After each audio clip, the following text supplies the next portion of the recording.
For the longest time, I haven't been myself. And it's not like a sob fest. I'm not asking you to pity me. I'm here to be honest. I haven't been acting like who I am. I've been playing a different part. I've been editing myself. And it's not because I actively pursue this need to be fake. It's because growing up, I really wanted to be this impressive kid. I wanted to be somebody that my brother would look up to, or like my other cousins, my friends would really want to like stay friends with me. So I kind of audited myself. I edited myself just to kind of be cooler. And it led me to not know who I am or how I'm supposed to be. And it decreased my authenticity growing up. And over the last year, when I stumbled upon it, when I understood that I haven't been acting the way I really want to, it led me to like this rabbit hole of just like trying to understand myself, one, and trying to understand if this is common, if this is like has been happening a lot. And what I have found is that it is. A lot of people tend to do that. This whole idea that authentic people rule, main character energy, it led people to kind of fake that part of themselves rather than just be. This video is just going to be like me summing up my research on this whole subject and giving you a rundown of what I learned. So I came up with this thing that I call the facade of rehearsed being. And it's basically an idea that dissects why people rehearse, perform, or act rather than just authentically be and like give reactions. And I would like to start with this Sylvia Plath quote. She says, "It is a hell of a responsibility to be yourself. It's much easier to be somebody else or nobody at all." And I find it interesting that a lot of authors kind of push for this idea to be authentic, to be yourself. There's a lot of media out there, especially in movies and like songs that are like, oh, be who you're meant to be, but nobody tells you how to find out who you are. They just expect you to know. And that's where it becomes difficult if you grew up not knowing who you are. There's this sociologist. His name is Erving Goffman. He talks about rehearsal and memory in his 1959 book called The Presentation of Self in Everyday Life. He talks about the state of living as a performance rather than presence. And when I read that, I'm like, I kind of do that. I kind of like, before I talk to somebody, I rehearse my lines. Before I go out, I kind of practice my walk, smile in the mirror to see if it looks good. Which is kind of sad. Like, it's kind of from a place of insecurity rather from a place of knowing that I'm that dude, I guess. My point is, this idea, the facade of rehearsed being, is dire and it's detrimental to our society and our ability to connect with one another. And I feel like it is fair for the need to examine what it is, its key traits, causes, effects, and consequences, and even after that, how to heal from it in a healthy way, how to become better at becoming yourself and finding out who you are. I would want to start by saying that the facade of rehearsed being is when a person preconstructs their personality, reactions, opinions, and even emotions based on how they think they should appear rather than responding authentically in the moment. I used to do that so many times. I used to cater my Instagram feed. I used to cater what I talk about, what I read about, just because I wanted to be impressive. I wanted to be deep. I wanted to be this nonchalant guy. I'm not lying. I'm just editing myself in advance how I'm going to act. At least for me, I'm not a psychologist by any means. But what I noticed is that like overthinking how you come across is where this starts. And I've always overthought that part of myself, how people really perceive me. I always perform this like confidence, this depth, this, again, nonchalance. I was reacting from a script, not instinct. I was like I remember growing up, I would like sit in front of a mirror, perform it in front of a mirror to see if I looked okay. Because I was like terrified of being perceived and have people badmouth me behind my back. I didn't understand that people will badmouth you for whatever reason. And I kind of grew up until I was like 16 or 17 thinking that was normal, that everybody did that everybody rehearsed themselves. And just to be clear, rehearsed being is not pretending to be someone else, like at all. It's practicing how to be yourself until nothing spontaneous remains.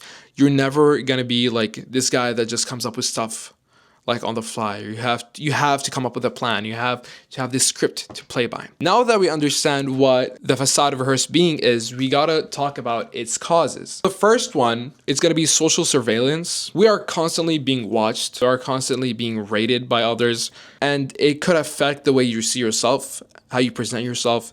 Another way is academia, or like professional or cultural expectations. Sometimes people tend to edit themselves to fit into that cubicle or into that desk or into that family function rather than just like be themselves fully while still contributing that cultural or like educational or professional aspect into their life. They make it their whole being rather than just like an aspect of them, and they lose so much of their own value. This is due to comparison. We compare ourselves to things we see online that is not real. It will always leave us empty, and we want to be full. Nobody wants to be empty. So we tend to kind of, again, fake it. We tend to fake our confidence. Another reason, which is more common, is our constant fear of rejection, especially if you haven't done rejection therapy. If you didn't go out of your way to desensitize yourself to being rejected, it leaves you thinking that rehearsal feels better than putting yourself out there. You would rather like kind of rehearse a lot of times rather than just like being exposed.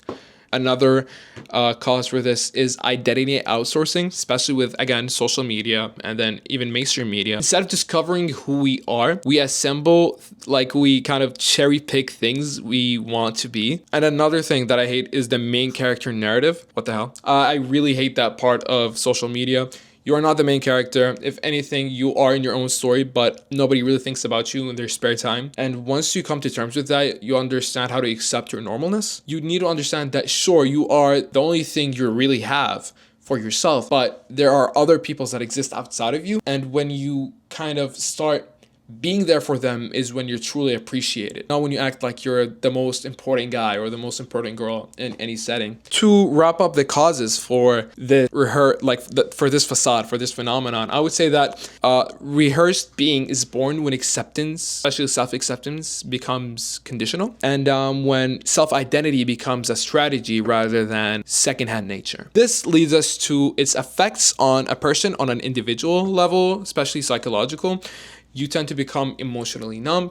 I had those like phases growing up where I just like wouldn't feel anything because, oh, this is not scripted, like I'm not used to this. It's because I was always muttering myself as well. Whenever I get hurt, it just feels so abstract and far away from me, and like joy is like muted, like, oh, like I got a new car, whatever, bro. Like people get new cars all the time. I tend to water down my achievements just because I think that I didn't rehearse it enough. Another effect is that chronic self-consciousness. People pride themselves on being self-conscious, and it's a double-edged sword. Sometimes it could be the best thing God could ever give you, and sometimes it could be the worst thing ever. When you're very conscious about everything that goes on around you, you can't help but put thought to everything around you. You're never fully in a room. Whenever you're being out there, especially socially, there's always a part of you that's monitoring you.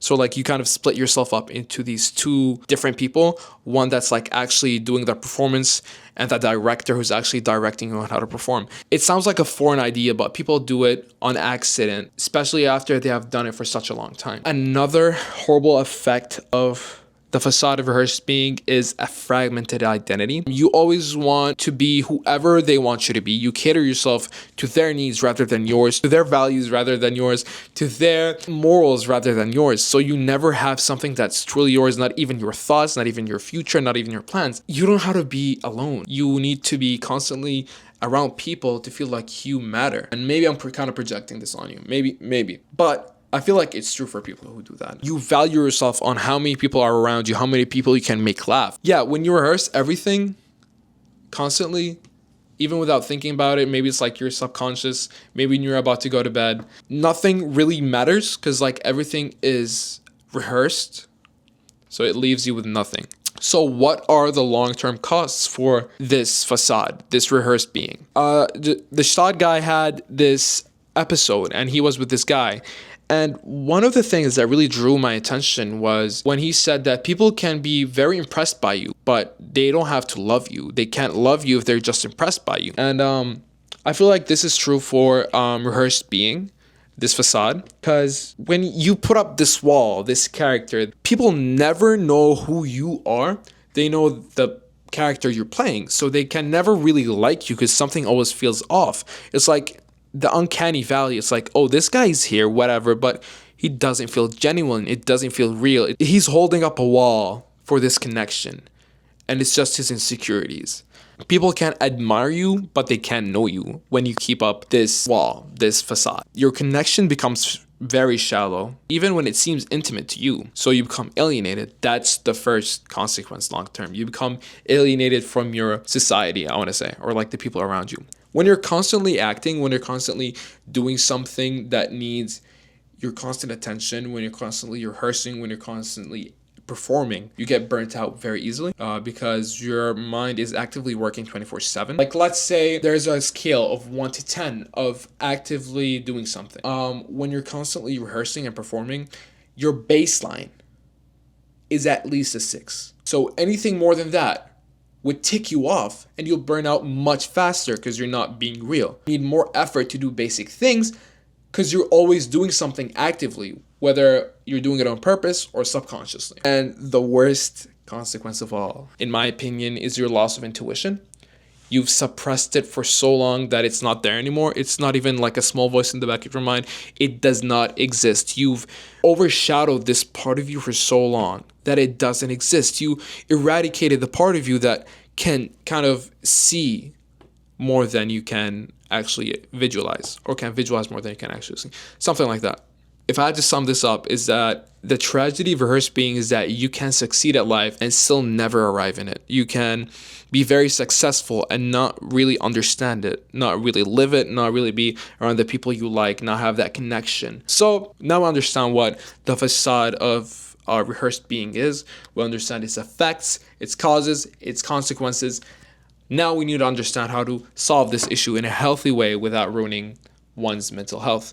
I would say that I can't tell you to just be yourself, or like, you got this, is secondhand nature. For some people, it's not. It takes a lot of effort to understand who they are, what they like. I can't tell you to romanticize detachment, because that's where a lot of rehearsed being stems from. But what I can tell you is you need to practice unedited presence. You know how your parents tell you to think twice before talking? Do the opposite.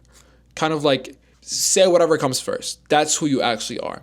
Rely on your instincts, but be careful about it. Do not just say anything that comes to mind. Allow for awkward pauses. A lot of people just hate silence, hate pauses, and it's because they don't know how to deal with it. They think it's like a reflection of who they are as a person. Another thing you could do is replace your performance with contribution. It's just kind of a reframing of the situation. You could be in the same social situation and get different things out of it. So instead of asking, oh, I wonder how they're perceiving me after I said X or did Y or whatever, you should ask yourself, what am I adding to this conversation? What's like the value? What am I helping this person with? Are they having a good time? Because like, if you make a person laugh or make them think or make them at least experience something, tell them a story, you are still contributing something. It doesn't have to be financial. It doesn't have to be anything deep. Sometimes your genuine presence can help this person forget about something, and that's a contribution you can add. You should start trying to like yourself. A lot of people tend to overlook the fact that they need a stable relationship with themselves, with their self-image, before they can have a relationship with others around them. And I used to overlook that fact. And when you understand that you need to reclaim those private moments, those moments where you are like alone in silence and you're just with yourself and you're looking at your thoughts as they like walk by. I sound like a guru. I sound like I'm selling a course. I'm not. You just need to better your relationship with yourself by reclaiming those private moments that you had. And last but not least is that you gotta accept yourself. This point asks the question, why do people hold up a facade to begin with? And I would say that it's because they want to look like something that they think that they can't be. They want to look impressive. They want to look like they have confidence, like that they're deep. But if you're not those things naturally, you don't have to fake them. And you have to accept them, and that's okay. Maybe one day, once you like are actually this way, you're actually confident fully, when you're actually deep, when you're actually nonchalant or whatever, maybe that'll be the day where you can just be that part of yourself naturally without burning yourself out, without actively doing that. And that acceptance allows for you to not be consistent. Like, it's okay to not be consistent, like, if you're being true to yourself. It's the whole saying, like, real people have real contradictions. They're not the same all the time. If you want to be consistent when talking or like doing actions, you will never kind of improve. For you to get better, you need to contradict yourself a couple of times in a healthy way that will improve your being. And now that I have this layout, I understand that being isn't as easy as people make it seem. Sometimes you could pay a big price just to act a different way or perform, and it's shameful to come here and say that, oh, I've been kind of rehearsing how I should be in public, or even with myself. It's kind of embarrassing to come out and say it here. But now that I've established this growth, that I don't want to be like that anymore, that I want to genuinely be myself, I can come out here and say that this blueprint that I kind of spieled in this video is the way to go. So I'll leave you with this. The moment you stop preparing to live is the moment you finally arrive. خلاص بكفي.